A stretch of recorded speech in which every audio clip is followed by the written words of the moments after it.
Hello दोस्तों, आप सभी का जनता क्रिएशन में स्वागत है। मैं आपकी होस्ट और दोस्त शगुन। आज के इस वीडियो में हम दुर्गा सप्तशती का 7वां अध्याय सुनेंगे। आइए शुरू करते हैं। ओम भगवते नमः। अम्बे मैया की जय। 7वां अध्याय, चंड और मुंड का वध।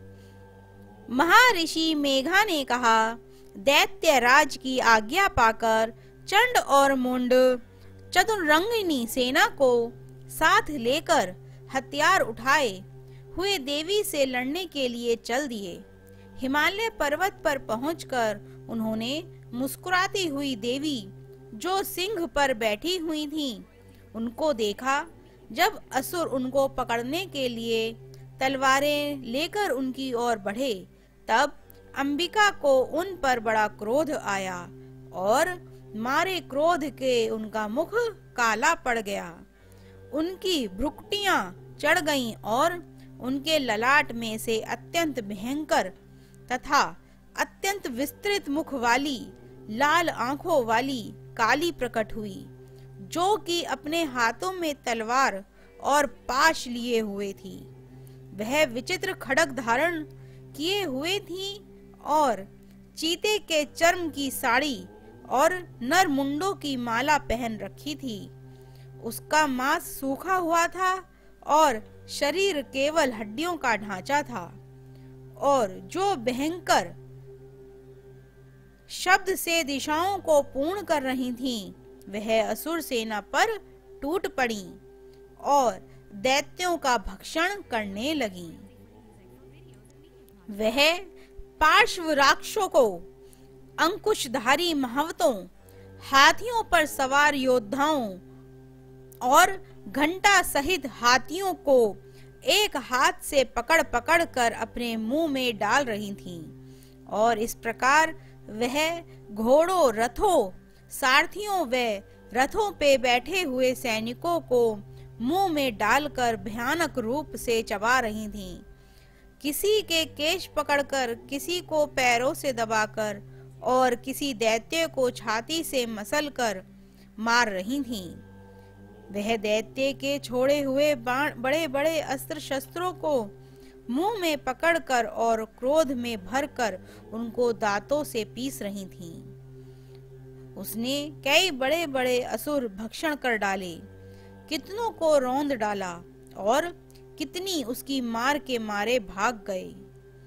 कितनों को उसने तलवार से मार डाला, कितनों को अपने दांतों से समाप्त कर डाला, और इस प्रकार से देवी ने क्षण भर में ही संपूर्ण दैत्य सेना का नष्ट कर दिया।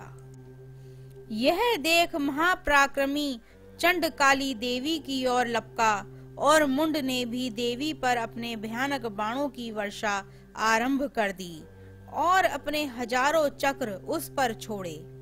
उस समय वह चमकते हुए बाण वह चक्र देवी के मुख में प्रविष्ट हुए इस प्रकार दिख रहे थे, जैसे मानो बहुत से सूर्य मेघों की घटा में प्रविष्ट हो रहे हों।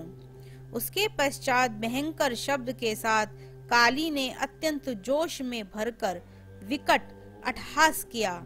उसका भयंकर मुख देखा नहीं जाता था। उसके मुख से श्वेत दांतों की पंक्ति चमक रही थी। फिर उसने तलवार हाथ में लेकर हूं शब्द कहकर चंड के ऊपर आक्रमण किया और उसके केश पकड़कर उसका सिर काटकर अलग कर दिया। चंड को मरा हुआ देखकर मुंड देवी की ओर लपका, परंतु देवी ने क्रोध में भरे उसे भी अपनी तलवार से यमलोक पहुंचा दिया। चंड और मुंड को मरा हुआ देखकर उसकी बाकी बची हुई सेना वहां से भाग गई। उसके पश्चात काली चंड और मुंड के कटे हुए सिरों को लेकर चंडिका के पास गईं और प्रचंड अट्टहास के साथ कहने लगीं, हे देवी, चंड और मुंड दो महादैत्यों को मारकर तुम्हें भेंट कर दिया है। अब शुंभ और निशुंभ का तुमको स्वयं वध करना है।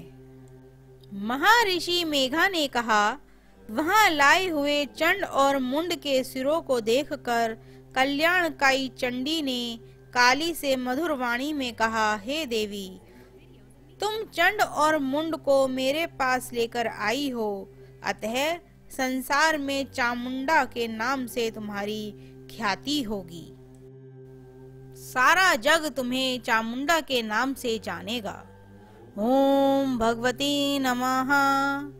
अम्बे मैया की जय। आज के इस अध्याय की कथा यहीं पर समाप्त होती है। आगे की कथा अगले अध्याय में सुनेंगे। दोस्तों, इसी तरह की और कथाओं को सुनने के लिए हमारा चैनल सब्सक्राइब करें और बेल आइकन जरूर दबाएं, जिससे हमारी आने वाली नई वीडियोस की नोटिफिकेशन आपको मिलती रहे। Thank you friends watching this video. Do not forget to like, share and subscribe.